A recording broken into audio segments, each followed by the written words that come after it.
और सिर्फ सिलेक्शन के लिए मत पढ़िए, रैंक के लिए पढ़िए।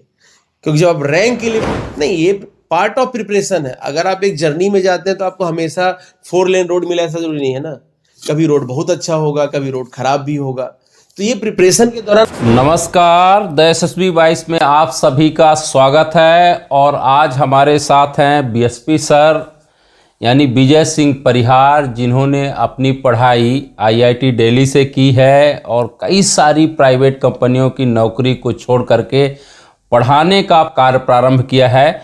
मैं आपको बताना चाहूँगा कि बीएसपी सर ने सबसे पहले एलएन कोचिंग सेंटर जो है, जो नीट और आईआईटी के लिए बहुत ही फेमस है, उसके स्टार बैच में ही सबसे पहले प्रारंभ किया पढ़ाने का करियर और केमिस्ट्री वहां पर जाकर के पढ़ाया। फिर इसके कुछ दिनों बाद बीएसपी सर ने कोचिंग सेंटर अपना स्वयं का खोल लिया लातूर महाराष्ट्र में, जो अध्ययन क्लासेस के नाम से काफ़ी मशहूर हुआ। और मैं आपको बताना चाहूँगा कि इस अध्ययन क्लासेस के पहले ही बैच में 600 लड़कों में से 107 बच्चों ने नीट का एग्जाम क्लियर किया। तो बीएसपी सर अभी जो है एक तरह से केमिस्ट्री के क्षेत्र में खासकर नीट के एग्जाम के लिए ब्रांड बन चुके हैं देश भर में। और विजय सिंह परिहार साहब जो हैं हमारे, ये अभी गोसोलाइट्स मेडिकल एकेडमी जो कि विजयवाड़ा आंध्र प्रदेश में है, इसमें आप एकेडमिक डायरेक्टर हैं, जहां पर 5000 बच्चे लगभग नीट की तैयारी कर रहे हैं, उसके एकेडमिक डायरेक्टर हैं। तो आज हम अपने चैनल में इनका बहुत बहुत स्वागत करते हैं, अभिनंदन करते हैं। और हम चाहेंगे कि देश के उन सभी बच्चे जो नीट की तैयारी कर रहे हैं वो इनसे कुछ जान सके कि कैसे नीट की तैयारी करनी चाहिए, क्या क्या पढ़ना चाहिए, कब पढ़ना चाहिए, कौन से बुक से जो है सवाल पूछे जाते हैं। तमाम तरह के जानकारियों को मैं आज इनसे जानने की कोशिश करूंगा। तो बीएसपी साहब, पुनः आपका एक बार स्वागत है हमारे चैनल में।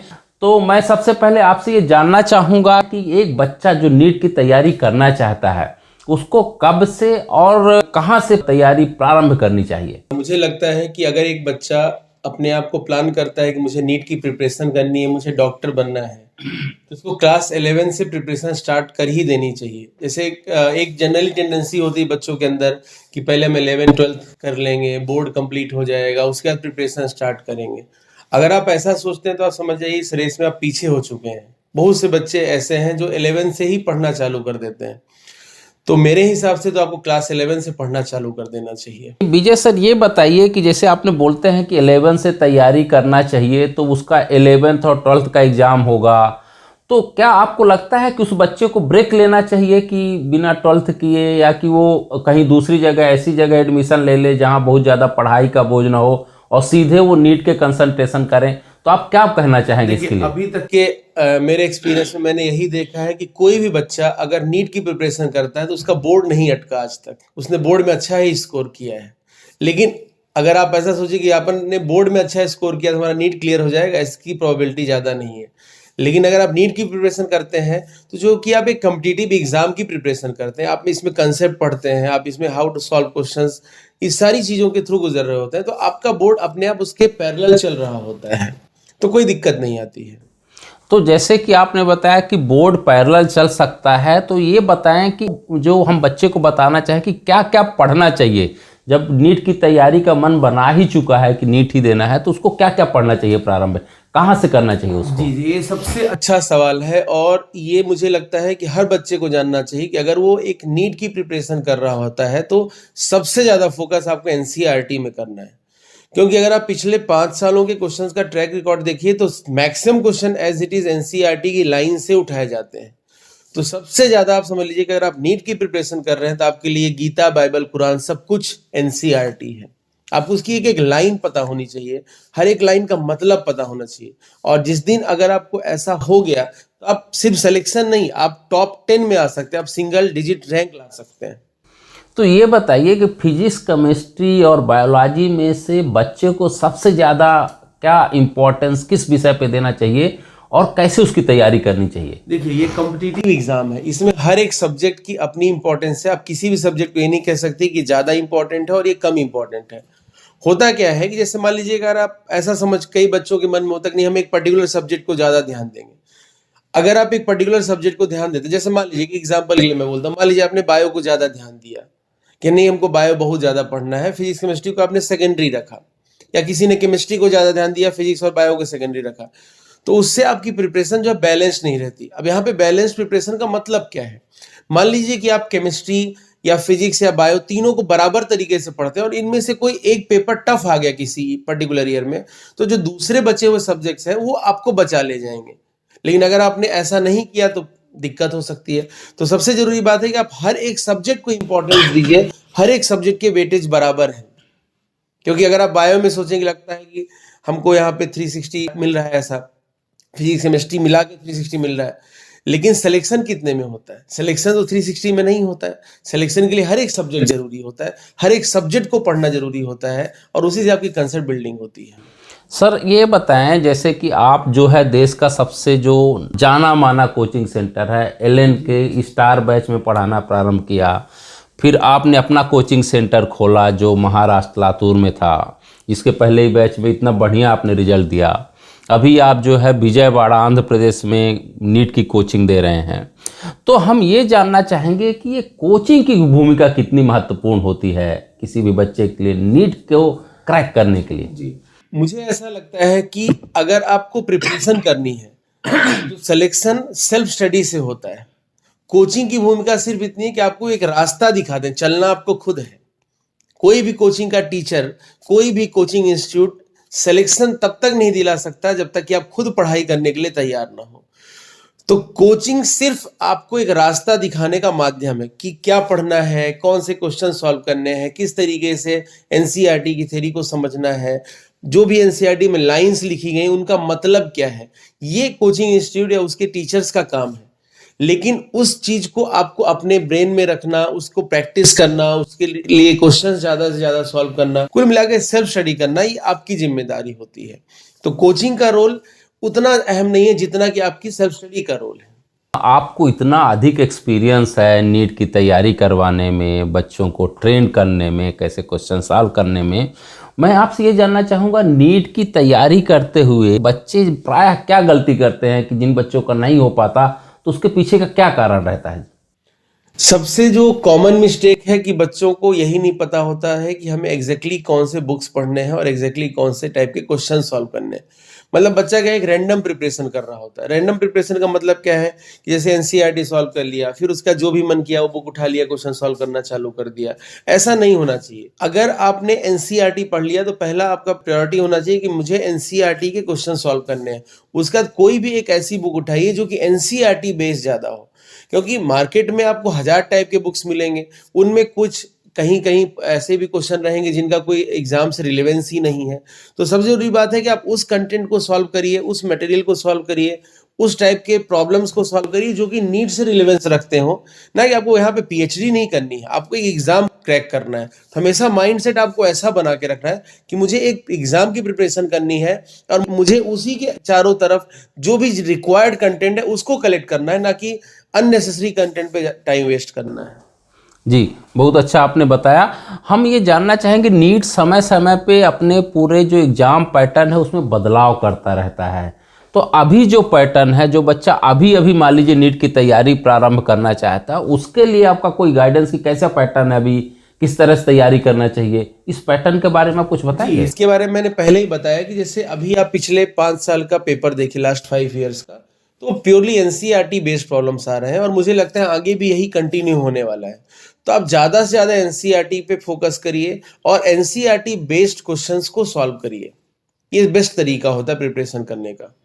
तो ये प्रैक्टिस किससे करना चाहिए? प्रैक्टिस के बारे में आप कुछ बताएं कि किस किताब से करना चाहिए, कौन से सैम्पल पेपर जो होते हैं मार्केट में हैं या कोचिंग सेंटर के हैं, या कि पुराने जो सैम्पल पेपर उससे तैयारी प्रैक्टिस करना चाहिए, किससे करना चाहिए? बच्चों को क्या बताना चाहेंगे? जैसे अगर आप कहीं से भी कोचिंग करते हैं, मोस्टली आज की डेट में हर बच्चा कोचिंग कर रहा होता है, तो पहले तो सही कोचिंग का सिलेक्शन करिए। सही कोचिंग का सिलेक्शन मतलब जो कोचिंग इंस्टीट्यूट आपको टाइमली स्टडी मटेरियल प्रोवाइड कर सके और रिलेवेंट स्टडी मटेरियल प्रोवाइड कर सके, वो बहुत ज़रूरी होता है। और उसके बाद आप जितना ज़्यादा अपने आप को पढ़ाई के लिए डेडिकेट करके रखेंगे, आपका सिलेक्शन हो जाएगा। बिलीव करिए, इतना टफ एग्ज़ाम नहीं जितना कि इसका डर बनाया गया है। इतना टफ नहीं है एग्ज़ाम बहुत ज़्यादा ईजी है। बस प्रॉब्लम यही कि हम रिलेवेंट कंटेंट पे फोकस नहीं करते हैं। तो आप ऐसे इंस्टीट्यूट का सिलेक्शन करिए जहां से आपको सही स्टडी मटेरियल मिल जाए, सही टीचर्स का गाइडेंस मिल जाए, क्योंकि यहाँ पे गाइडेंस बहुत जरूरी होती है। क्योंकि गाइडेंस से ही आपको पता चलता है कि इजीली हम कैसे अपने आप को उस तरीके से ट्रेन कर लें कि हम एग्जाम में आए हुए हर क्वेश्चन को सॉल्व कर सकें। इससे ज़्यादा और कुछ ज़रूरत नहीं है। नहीं, लेकिन आपने जो बोला कि सही कोचिंग का चुनाव करना चाहिए, जो एक तरह से ब्रांड बन चुका है बाज़ार में, मार्केट में विज्ञापनों की भीड़ है, तो एक बच्चा कंफ्यूज होता है। जो ज़्यादा दिखता है वो ज़्यादा दिखता है, हम लोग बोलते हैं विज्ञापन की भाषा में। वो सही कोचिंग कौन सी है, सही अध्यापक कौन सा है, और सबसे अच्छा रिलेवेंट टॉपिक कौन दे रहा है जिसको आप ज़रूरत है, तो ये कैसा पता करेगा एक सामान्य सा बच्चा जो एक छोटे मिडिल परिवार से आए? जी, इसके लिए देखिए, कभी भी किसी कोचिंग में एडमिशन अगर आप लेने जाते हैं तो उस कोचिंग के ब्रांड नेम को देखकर मत जाइए, उसमें पढ़ाने वाले टीचर्स को देख के जाइए कि उसमें कौन पढ़ा रहा है, वो किस लेवल का पढ़ाते हैं, उनका खुद का अपना एजुकेशनल बैकग्राउंड क्या है, ये बहुत ज़रूरी होता है।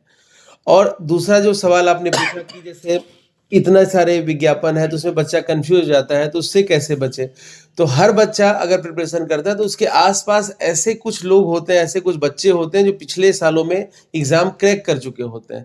तो अगर आप उनसे गाइडेंस लेंगे तो वो आपको एग्जैक्ट इन्फॉर्मेशन देंगे कि नहीं, इस कोचिंग में मैंने गया, इसमें ये प्लस पॉइंट है, इसमें माइनस पॉइंट है, ये दूसरा कोई दूसरा गाइडेंस देगा। उससे आप एक रिजल्ट निकाल पाएंगे कि नहीं, आज मुझे लगता है कि ये बेस्ट रहेगा इस इंस्टीट्यूट में जाना। देखिए, मैंने आपको पहले भी क्लियर किया है कि इंस्टीट्यूट या कोई भी कोचिंग आपको एक रास्ता दिखाएगा। वो रास्ता दिखाने वाला व्यक्ति सही होना चाहिए। ब्रांड नेम कुछ भी हो सकता है, नाम पे नहीं जाइए, टीचर पे जाइए। टीचर ही आपको गाइडेंस देगा, कोई ब्रांड गाइडेंस नहीं देता, उसे पढ़ाने वाला टीचर गाइडेंस देता है। तो उसका बेस्ट तरीका जो मुझे लगता है, आपके आसपास ऐसे जरूर बच्चे होंगे जो सेलेक्ट हुए होंगे, और जो अभी करंटली सेलेक्ट हुए हैं उनकी बातों पे ज़्यादा ध्यान दीजिए। जो आप मान लीजिए आप इस साल प्रिपरेशन चालू करते हैं, तो जो इसी साल सेलेक्ट हुए हों या फिर उसके 1 या 2 साल पहले सेलेक्ट हुए हैं, उन बच्चों का गाइडेंस लीजिए। उनसे जो आपको गाइडेंस मिलेगा वो बेस्ट गाइडेंस होगा, क्योंकि उनको पता होता है कि नहीं, इस पर्टिकुलर इंस्टीट्यूट में ये प्लस पॉइंट है, निगेटिव पॉइंट है, तो उसका वो रिजल्ट आपको देंगे, फाइनल आउटकम आपके पास आ जाएगा। बहुत अच्छी चीज़ आपने बताई। कुल मिला के आपका कहना है कि कोचिंग महत्वपूर्ण नहीं है, पढ़ाने वाले टीचर इम्पॉर्टेंट, टीचर वहाँ पे इम्पॉर्टेंट है। तो ये मैं जानना चाहूँगा, कुछ ऐसे टीचरों के नाम जो कुछ किताबें लिखी हों और जो आप ब्रांड बन चुके अपने फील्ड में। जैसे केमिस्ट्री में आपका एक नाम है जिसको केमिस्ट्री का किंग ऑफ ट्रिक्स बोला जाता है, तो ऐसे में आप क्या कुछ टीचरों के नाम बताएं, यदि खुलासा करना चाहें तो अच्छा रहेगा कुछ बच्चों के, या कोई कोचिंग सेंटर में ऐसे कोई पर्टिकुलर कोई टीचर हैं जो नीट के लिए बहुत अच्छे हैं, तो बच्चों का जो इतने लोग हमारे चैनल को देखेंगे, जो दर्शक देखेंगे, उनकी जानकारी के लिए आप कुछ बताएं तो अच्छा रहेगा। जैसे किसी का नाम लेना तो उचित नहीं होगा, मुझे ऐसा लगता है, लेकिन मैं यही कहूँगा कि जैसे अभी हम लोग भी एक बुक लिख रहे हैं जो कि प्योरली एनसीईआरटी बेस्ड बुक है। इसमें इवन हम लोग उसमें पेज नंबर भी लिख रहे हैं, किस पेज नंबर की कौन से लाइन से क्वेश्चन उठाया गया है।